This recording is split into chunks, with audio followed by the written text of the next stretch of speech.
and ask questions. So any thoughts, reactions, critiques?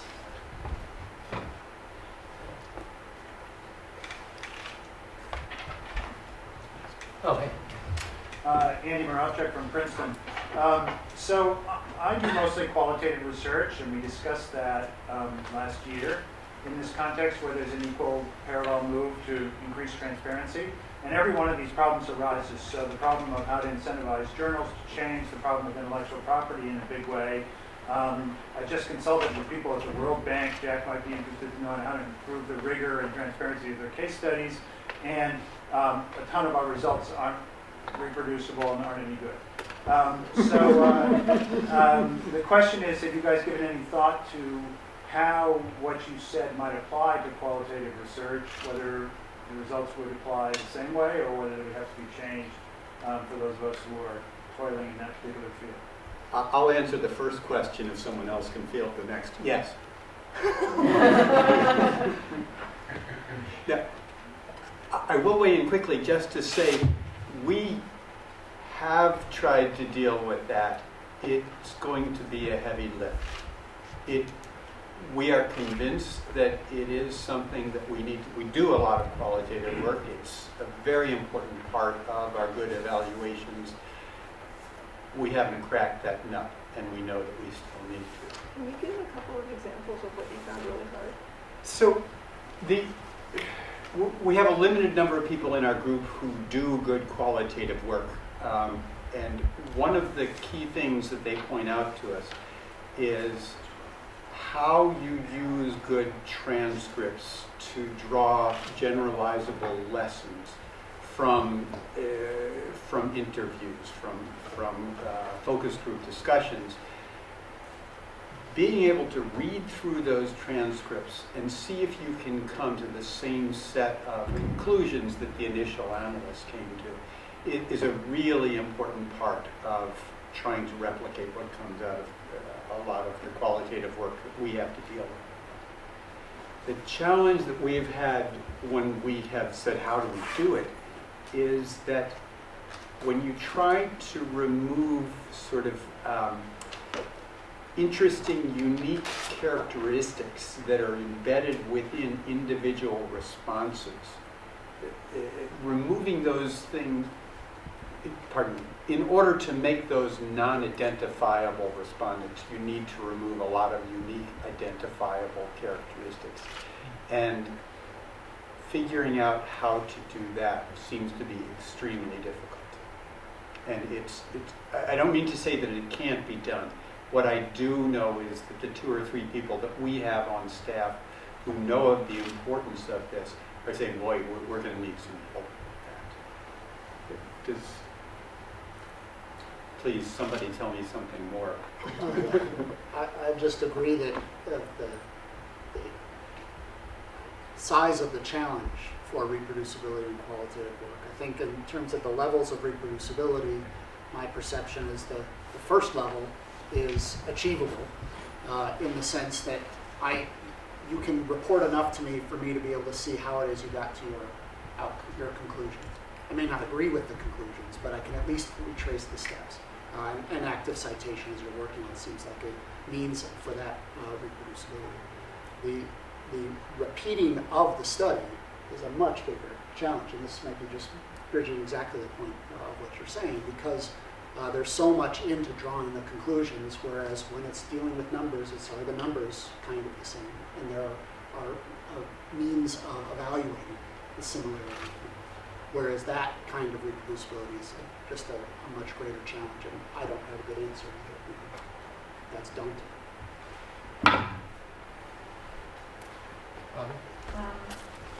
Peer review. I'm going to ask you guys to say a few things about it. A lot of people have claimed that a lot of this failure of replication is due to poor standards of peer review. I tend to mostly disagree, in part because of what's available to the reviewer, in part because of expectations. You know, most of us in peer review have our own jobs and our own research to do. So the question is kind of, do you see failures in it? Do you want to keep it? How would you change it? Then could you repeat that? the in question mic for the people online to- audience? Oh, right, maybe we yeah, should, we can sorry. pass these mics around actually, are these movable or? Yep. The question that Bobby asked was about peer review. You know, we're busy with other things, we have our own work, is the system working, should we replace it with something else? Maybe that's a way to paraphrase. So I think people who make that argument around peer review, I think at some level, at high level, they're correct. But we're not deeply reviewing, especially when it comes to work that has a computational component all the way to the ground, and that's in part because they can't access it, and it's part of legacy issues of how we've traditionally done peer review. But it raises a whole host of issues, not just the time it takes to actually review it. There are technical solutions that could make it easier to review results generated from code and data. But what would standards of code review look like? That's a term of art in software development, and they know there's sort of standards on what it means to do code review. Is that appropriate for our purposes? These are all very, very new questions that we're starting to grapple with. What happens when the researcher uses a code base that's hundreds of thousands of lines long? You're not going to kind of read it. So you have to maybe have tools or abilities to ways to sort of push on the software and make sure it's doing what we would expect and so on. So these are just sort of wide open issues that even if the researchers had abundant time to do peer review, we'd have to tackle some very, very difficult questions as well. Oh, do you want to weigh in on that too, John? Please, yeah, go ahead. So I think that we have evidence that peer review does work, so it does improve on average papers, but not all of them, and it does make some papers worse compared to what they were before. If I were to approach that question, I would say, what is the efficiency of peer review? So if there's 100 things that could be improved, how many of those are improved? I would say different disciplines, maybe somewhere between 1% and 20%. It's unlikely to be more than 20%. So there's plenty of room to improve it, but the question is how much you need to invest in terms of resources and at what level. So would you do it pre-publication? Would you do it post-publication? Would you do it even at the level of just the design and decide on what the paper will be published or not based on the design alone, provided that it follows that design that it promised? I don't think that we have good answers to that, and I'm not sure that every field should have the same best answer. I'm very much in favor of open review, which would include obviously a lot of post-publication components, because that makes it visible to the entire scientific community. But in order for that to be meaningful, you need both the pieces and all the reproducibility machinery to be in place for people who want to waste their time, and something that would give those people a little bit more than just wasting their time. So some incentive or some recognition, or making that an acceptable way of scientific living. Is there? Yeah, following up on this question around efficiency, and looking at some of these activities that, for instance, BITSS is involved in, the first 3 slides, I'm not sure if I remember correctly, it was something around awareness raising, like, hello, we have a problem, innovating and sort of trying to figure out solutions and working on the adoption of those solutions. If you step back from like the specifics of what you happen to work on because of your skills and your interests, and you look at all of social science and you look at this issue sort of in a holistic way, are we able to sort of pinpoint and say like where investments are most needed or would be most effective at this point?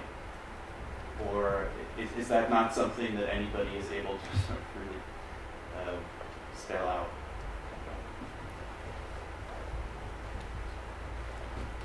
I'd say the most effective change that we could do in terms of if we could switch one thing is show your work. If that's the only thing we accomplished, then at least there is the means of correcting. Right now there's no means of correcting. It's like the advertising for ResearchCorp, which I love, because it really captures that point. We really can't evaluate the quality of the evidence based on the information we have now. So do the research however you want, but don't legislate people how to do the research, just make them show what they did. And if we solve that, we'd solve a lot of the problem in the long run. So maybe I could add to that I wouldn't see it as a need to invest more resources. Actually, if there are some policies and practices that would be efficient and really improve the situation, you can save effort and resources and funds. For example, if you do what Brian is suggesting, probably you would need fewer studies to pursue leads that are misleading or going nowhere. So immediately you save a lot of resources. If you have a collaborative culture being adopted and a replication collaborative consortium type of culture for questions that are easily definable, you can get answers with far fewer resources compared to just running hundreds of small studies fragmented here and there, and some of them publish, others not, and nobody knows what's really happening.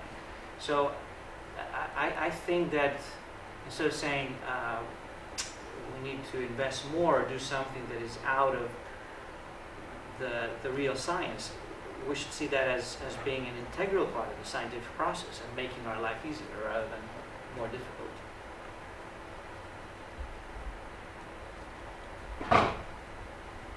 I just had a question for the panel. One group that I don't see represented very well at meetings like this are economic theorists. And it seems like a lot of the problems you're talking about are mechanism design problems. And so A, do you think they would have a lot to add to it? And then an example is, so Ioannidis came up with this idea of information escrows. And so they solved some of the problems that we've been talking about. So Victoria was talking about this time sequence problem. There's this idea you don't want to challenge big established people. So sexual harassment claims have similar problems. So Ioannidis talked about this idea of information escrows, where you can submit a replication or a claim, it gets escrowed, and then when it gets kind of compounded, then it can be released out of the escrow, and you're not the only one moving first. The information escrows also have issues where you can make it private, and then you can say, oh, when something's going on, I can then hit a button, and then it gets released with a date stamp, knowing that you replicated this long ago. So A, should we get mechanism design people? And what do you think of this one mechanism design that's been used in a different area? I don't know if we need them anymore. No, I think so. I think it's a brilliant idea, and I think sort of brainstorming and innovating solutions around this is fantastic, and we couldn't get enough brain. Well, okay, so maybe with efficiency we don't want to put all brains on this problem, but fundamentally we have a lot of good ideas, I think, that will step towards solutions that for the variety of problems that we've been outlining today.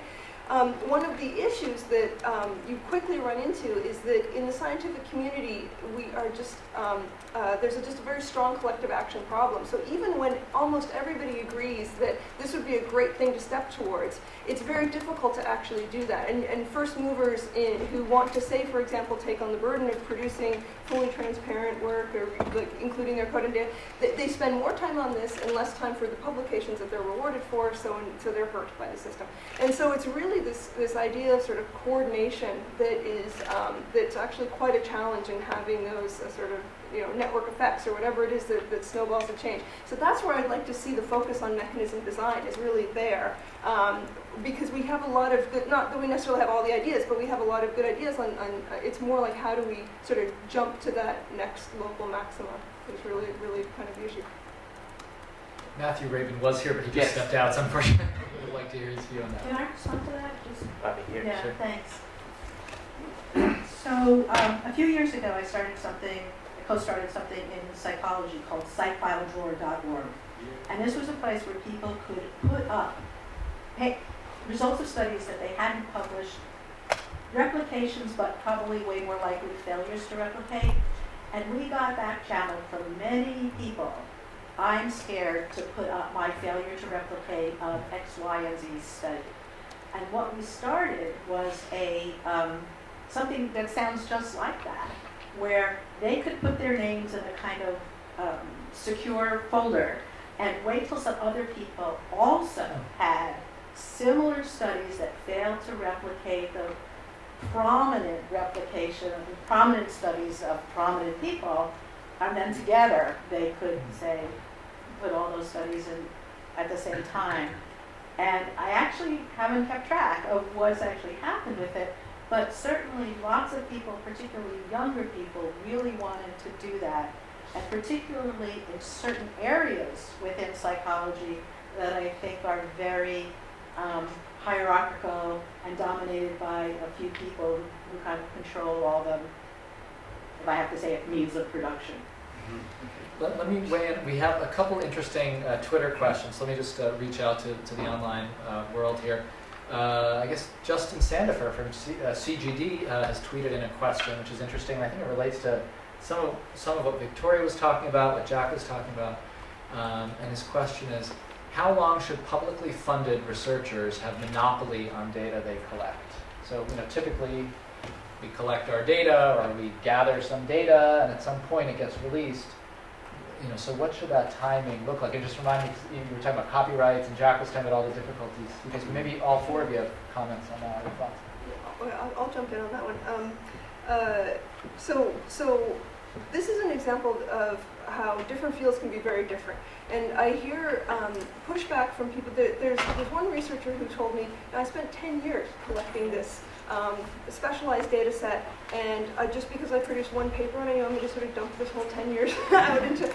But that's sort of on the extreme example. On the flip side of that, I have seen researchers who are in the community, they're very sensitive to that.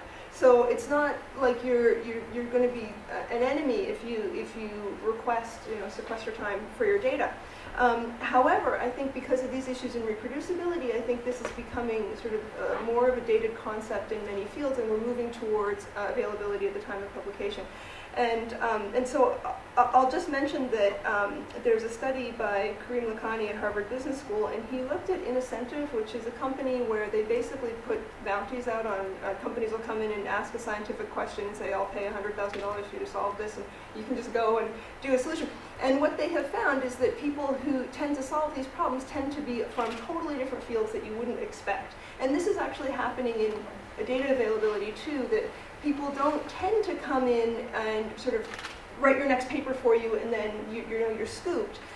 What tends to happen is they come in and they combine it with some data in some way that you've never thought of, and you pick up citations. And that's something that I just wanted to touch on briefly, is that standards for data citation and code citation are very important for solving this. So if we have, you can imagine if we had data citation standards and that was valued in things like, say, tenure process and evaluation and hiring, that's something that would change that dynamic about sequestering. Just one follow-on comment. No one thinks my data is as important as I do. So I think making it available and trying to convince someone to use it is actually probably harder than them stealing it for their own uses.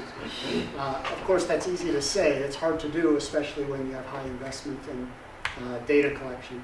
But I do think that, just very consistent with what Victoria was saying, is this is a problem that we don't actually need to convince anybody of.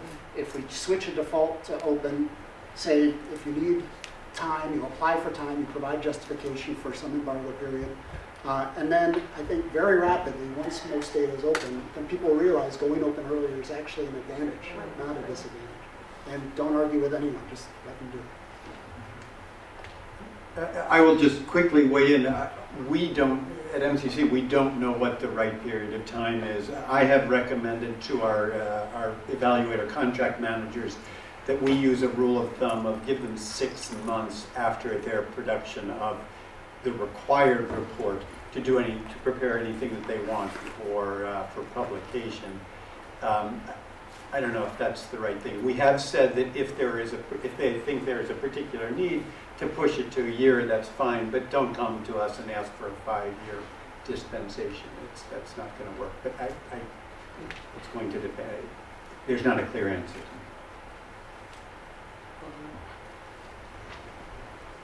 I just want to follow. I wonder if instead of tying it to some amount of time, that we could tie it to the pre-analysis plan. That if you have certain outcomes that you know you're going to look at, when the first outcome gets published, all the data can go out, but you have some sort of rights over anything that you pre-specify.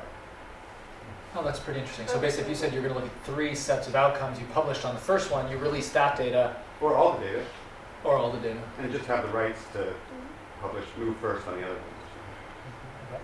The genome community does something. Genome community has some ideas like that, in that they encourage such early data release that that the data will be released, but yet the author will, the sort of producer of the data will still have time period to actually put into effect their plans.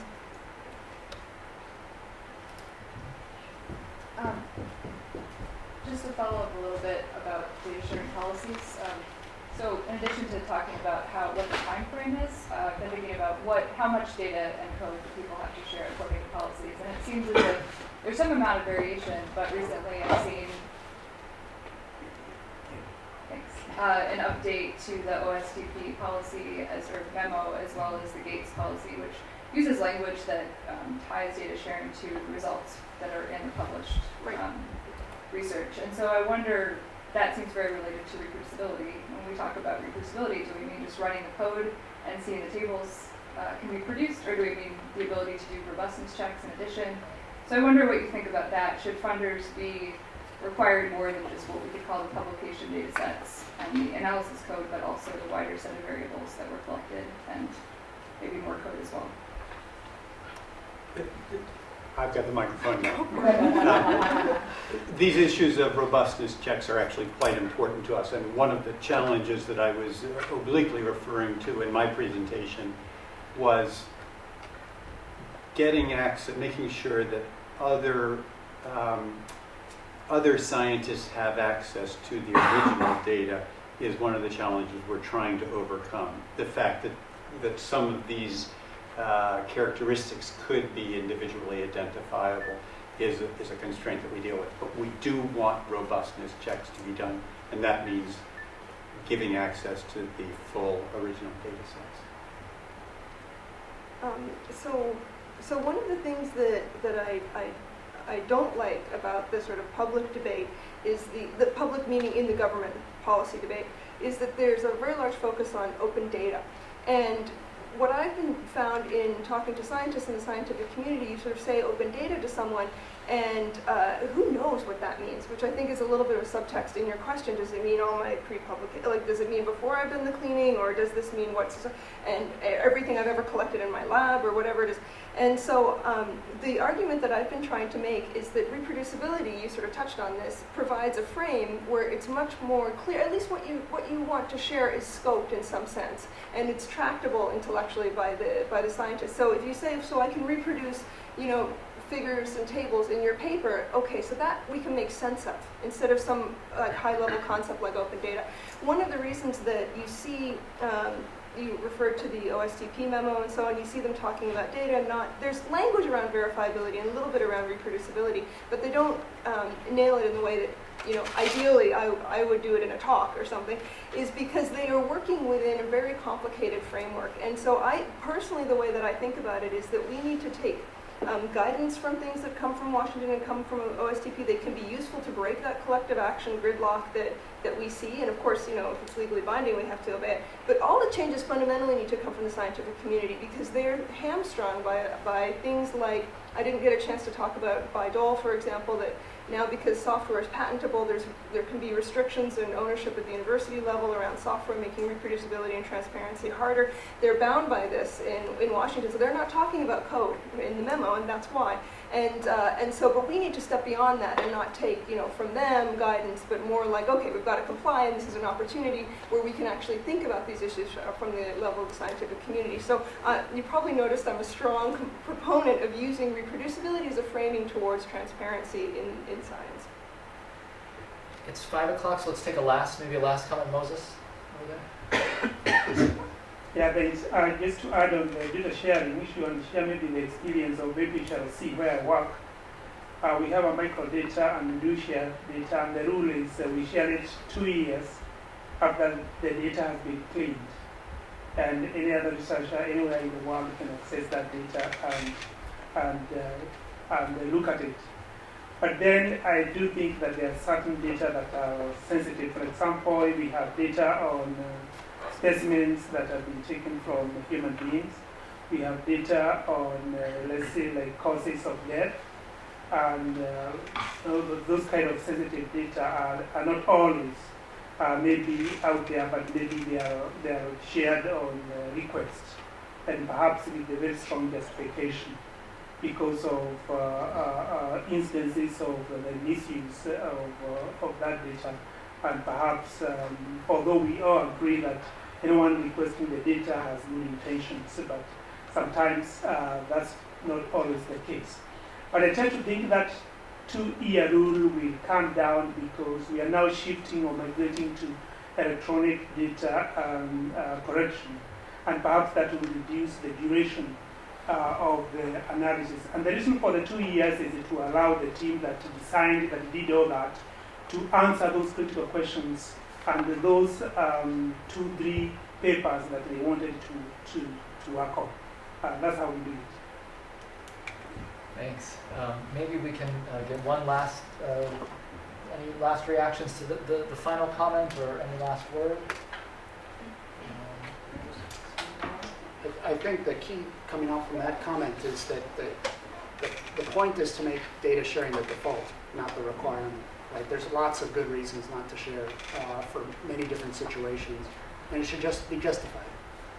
We can, as a community, can decide, yep, that's a good reason not to share, to delay it or whatever else. But if it's the default, then at least you have to make a justification rather than no one else shares, why should I? Great. There have been a couple other interesting Twitter questions, but just stay on time and take advantage of the reception that's waiting. Maybe we'll wrap up. Let me just, couple announcements. Tomorrow we're going to continue. We have, I think, 5 really interesting talks. We're going to be here in the Brower Center in the room next door, so I'm really looking forward to day 2. Thanks to all of you for coming despite the rain and the flooding and the traffic and delayed flights and the protests in Berkeley, and so it's actually a miracle that we're all here. And finally, just a last round of applause for our tremendous panel this afternoon.